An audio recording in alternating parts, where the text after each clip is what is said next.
Hi friends. When we talk to building a practice, you will have a lot of people. But when you look at people who have done it ethically, with a sound principle, producing outstanding results, just like in a pyramid, you will have a lot of people at the base, but at the top, there are very few. One name that will come to you globally, Professor V.B. Bhasin. He's doing it, but he's doing it with a style, like a friend to his patients, doing arthroscopies, almost carless. Sir, please guide us. Once we are done with residency, how to build our practice and someday dream about becoming even 10% of you. Sir. I'm sure we all have the capability and all of our capability to go 110% above me also. Our Creator has given us the capability and we must firmly believe it. When I finished my post-graduation in Maulana Azad Medical College and I was starting my senior residency, or as it's called a registrarship in Irvine Hospital, I was given one advice by Professor S.M. Thuli. He said that whatever you learn in next 3 years will stand by with you for the rest of your entire professional career. And even today, when I look back at my last 35 years, this statement, every word and comma of it was correct. So whatever you learn in the 3 years of senior residency will stand by you. So you must dedicate full time. Orthopedics should be your first wife and your family should be second. For those 3 years, you will get to learn, eat, drink, sleep orthopedics. In those 3 years, train yourself well and have good knowledge. At the same time, you have to learn the practical art of practicing orthopedics. The surgical aspects you learn a lot during your registrarship, and you must try to be as informed as well as practical as possible.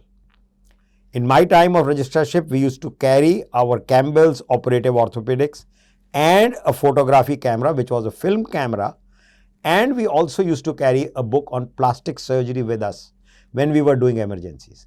Lot of emergencies of plastic surgeries had to be handled at that time by orthopedic surgeons, and we as orthopedic surgeons have to know when to call a plastic surgeon when we need. At that time, every emergency we used to have one Campbell's Operative Orthopedic and one book on plastic surgery and one photographic camera with us. Nowadays, it is much easier with access of internet, with access of phone, everything can be in the phone. So those 3 years, keep yourself abreast, keep yourself inquisitive, keep working. It is just that you have to come home to eat and maybe meet your family and friends for some time. But those 3 years, you have to be fully working in your hospital. And I still remember when I finished my residency and I reached home after my last day of residency, my father prepared a board, "Welcome home." So this was then I realized that the amount of time we have spent, there was no end to working in the hospital. Even if you have done it 24 hours, next day you have to be working well enough that it cannot say that I am taking off, I have already worked enough. So these were the days when you become strong in your principles, strong in your practice, and always train with people who are positive and good. And I was fortunate to have with me as my trainers at that time, Dr. Dhal and Dr. Matthew Varghese. These were the people who were my seniors and who guided me and trained me in whatever basic best principles in orthopedics one can learn. Another thing which I found very useful, when I was finishing my practice, there was an advice that when you are a registrar, people will point out your mistakes, your fallacies to you. But once you become a consultant, you are their competitors. So even if you keep making a mistake or doing something wrong, they may keep quiet for various reasons, whether they don't want to offend you or they don't want to make you wiser. As far as registrarship is concerned, you are not a competitor to a consultant, you are his junior, and definitely your senior will be able to point out that this is what you should be doing rather than what you did. So it is important in this years, And once you have completed your registrarship, then you come in a league which is competitor with other consultants. So there people will not be that forthright in telling out your fallacies. So this is an important stage of your life.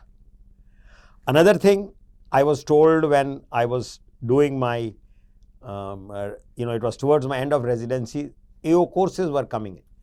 Just the plate fixation, the lag screw and all those, AO was just coming in at that time.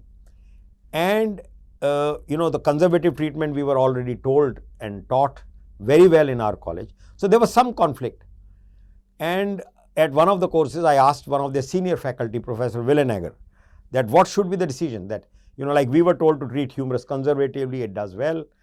And you are explaining that we should fix it with a plate, or at that time there were no nails at that time.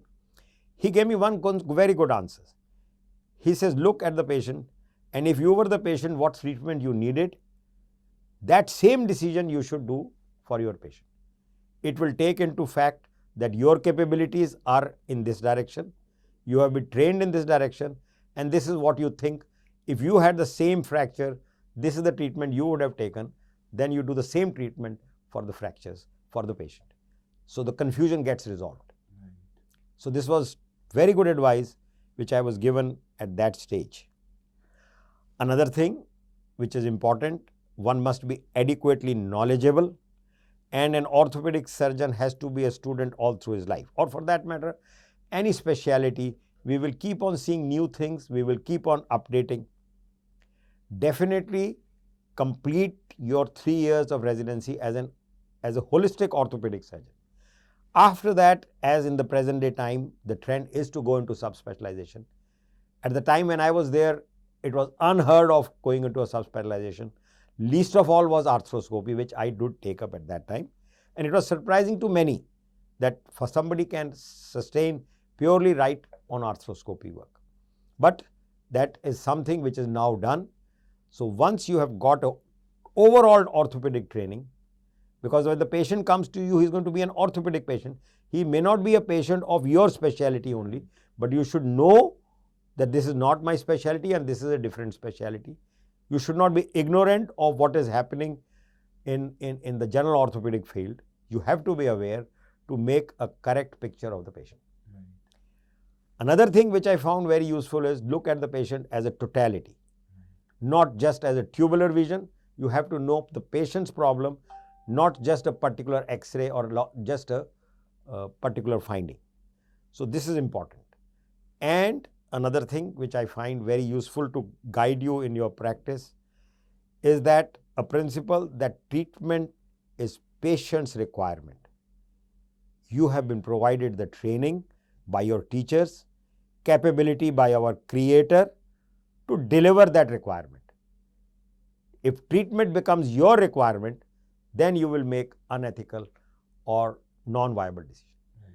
All your practice can be sufficiently built up provided you follow the principle that treatment is patient's requirement and I have to provide whatever best my capabilities are to the patient. If that remains the principle, then your ethics will remain well. The day you make ethics, the requirement is the treatment is your requirement, probably we will falter on some direction of treatment. Definitely, financial viability is important for any venture. You must do proper treatment first. I can assure you, financial returns will follow. It is not that you have to work for financial returns. Financial returns will keep on chasing you, provided you have done the first principle correct, that you should do treatment for the purpose of treatment. Whatever other things will definitely come in abundance to you. We are short in numbers of people who can provide facilities. We have to realize it. We have to provide the correct treatment. And another thing which I have learned at that time by one of my very senior people who was chairman of Gangaram's, Dr. B.K. Vora, if I can quote, he said that at some days patients will make you feel that you are the God. So far as you don't believe it, you are okay. Right. The day you start believing it, you will fall. Okay. So this is what I have found 3 or 4 people or 5, 6 people. And I have had a long association with people who are good, well known in their field. I have mentioned some of them already. And they are all along with us for the last 35 years. So keep working ethically, keep working correctly. Don't have to worry about anything else. Everything else will follow. This was phenomenal, sir. And I am sure that these are just not the guidelines for practice, they are the guidelines for life as well. Thank you very much.